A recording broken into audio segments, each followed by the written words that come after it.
your values play an important role in your life. Not only do they serve as guides for everything you do, but they also impact your ability to create what you desire. And in some cases, your values actually may hinder your growth and success. Typically, that's when you have what's called a value conflict. So let me explain what I mean by that. Let's just say, for example, that you value service and contribution. If that were the case, you might focus your time and your attention on building a coaching business, let's say.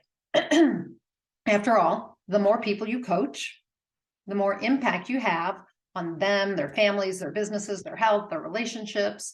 And that creates a ripple effect out into the world in general, right? But the success of your coaching business might actually align really well with another one of your values, which is prosperity or financial success. The more people you serve, therefore, the larger your income is going to grow. And so expanding your business makes sense, right? So it seems as if these two values, service and contribution and prosperity, would ensure that you do all you need to do to create a thriving coaching business and a huge income, right? But what if you also value freedom? And if in your mind, a larger coaching business means less freedom? After all, if you're busy coaching all the time, you won't have free time to pursue your hobbies or spend time with family and friends or take vacations or any of those kinds of things.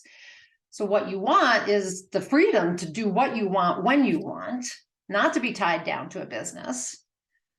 And you especially want to be able to do all those things if you have the money, right? You don't want to be tied down to a business. And you definitely don't want to be, have a new job managing your money. Have that become just one more thing to do. If that's the case, and you have this value of freedom, but you think that it's in conflict with the values of service and contribution and prosperity, your business isn't going to grow and your income level is going to remain the same despite your efforts to increase both. And you're going to wonder why everything you're doing isn't working. You think you're doing all the things necessary, but nothing's changing. Your business isn't growing and neither is your bank account, right? So why? Because your third value of freedom in your mind is in conflict with the other two. It's curtailing your ability to build your business and income level. So what do you do if you're in a value conflict or you think your values are in conflict? I can think of three things you can do. The first is to evaluate if your values are really in conflict or if it's just a story or a belief that you have. So maybe you believe that you lose your freedom when your business becomes big and successful because that's what you've seen with other entrepreneurs you know. You might believe you can't be prosperous and be free, right? So if you have these beliefs, you want to uncover them and then evaluate if they're true or not. Do you know any entrepreneurs who have built successful businesses and made lots of money who have lots of freedom? I can think of at least one that I know. So, and he has lots of freedom. He goes on many vacations and has many different homes and goes on vacations. And I already said that. Anyway, so you have to evaluate if this value is really in conflict or it's just a story you've made up in your head, a belief you have, an interpretation. Find ways to refute that story or belief. Like I said, are there any other people that you know who have built businesses and increased their prosperity level who have enormous freedom? That's proof that it can be done. The second thing is to change your story. So if you're saying you lose freedom when your business becomes big and successful, then maybe what you want to be telling yourself instead is with prosperity comes freedom. Or the more I contribute, the more my level of prosperity grows, which makes it possible for me to serve more people while increasing my level of freedom. Or a shorter version, shorter story might be success and prosperity create higher levels of freedom. So you see, your brain, well, humans are meaning-making machines. We interpret everything and tell stories about the events of our lives or our beliefs or whatever, right? And so the more we say something over and over again, it becomes a belief. But our brain holds on to that as well.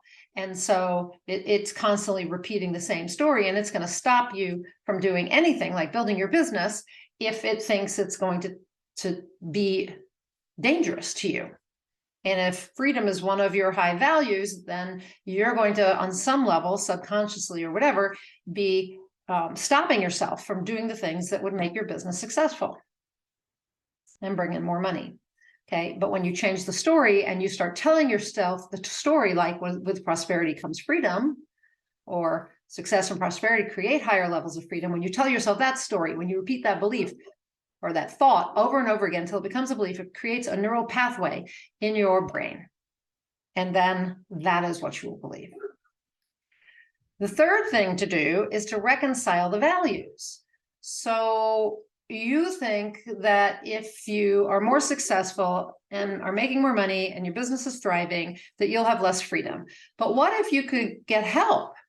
Like, what if that money allowed you, that income allowed you to hire a virtual assistant, or hire office staff or anything like that? So, you can reconcile this value of freedom by saying, well, with more money, I could actually hire all these people and I would have more freedom because they'd be doing all the stuff I'm doing now, right? So reconcile the values by looking at how you can shift your thinking and come up with solutions that allow you to have all your values, or at least 3 top values, and to have them all in alignment and working together. Now, all this talk about values begs the question, do you know your values? If you don't actually know what you value, take a moment to make a list of all the things you think you value. Could be family, it could be money, it could be health, it could be career, it could be contribution, it could be creative expression, it could be higher consciousness, whatever. Make a list of all the things you value. Then go through the list and find 10, your 10 top values. Okay, so circle 10 on the list that are your top values. And then I want you to think about, that if you had to give up a value, which one would you give up first? Which one would you give up second? Which one would you give up third? And by the time you get down to your top value, that this is the last value that, you didn't give up, you now are actually going to know what your top 3 are. The one you're left with, the one you gave up last, and the one you gave up second to last. And so now you have your top 3 values, okay? If you want to see if you have value conflicts in your life, now that you know what your values are, examine the areas of your life where you feel like you're most challenged, where you're struggling the most. Ask yourself what values are at play there. And are any of your those top 3 values somehow in conflict? And then can you resolve that conflict? Okay. You may also not be expressing your values in those situations. And so you want to look at that and say, well, maybe this isn't working because it's not aligned with my values. Your values have a lot to do with who you are, right? So commit to living by your values and allowing them to guide you in your life. And when you feel that something isn't working in your life, examine the situation in comparison to your values or in light of your values and see if there's a conflict there. Okay, so that is how you deal with value conflicts. Okay, and that is what value conflicts are. So I'm Nina Amir, the Inspiration to Creation Coach. I am a transformational catalyst. I use personal and spiritual growth to help people get from where they are to where they're going or where they want to go without getting in the way of that happening. So it's usually us that gets in the way, but I don't believe that, I believe that we are spiritual beings having a human experience, and therefore, if we want to get out of our own way, we have to actually deal with the whole system, the spiritual side and the personal side or physical side, right? So that's why we're talking about neural pathways.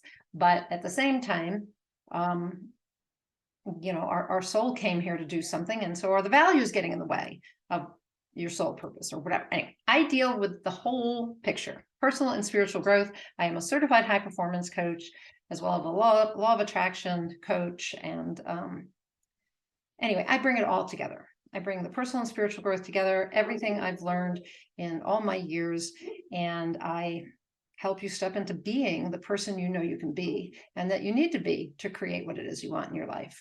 You're a powerful creator. You can create whatever you desire. You just have to step into being that person, that creator. So if that's of interest to you, click on the link above. It's for the Inspired Creator community. That's where I offer group, certified high performance coaching and transformational coaching, and do transformational trainings as well. So spiritual trainings. And if you would rather work with me one-on-one, go to my website, ninaamir.com, and reach out, or email me at nina@ninaamir.com. And I would be honored to help you step into your best self, realize your potential, live fully, and become the person you know you can be. So if that's of interest, click above. Until I talk to you next time, go out there and achieve more inspired results.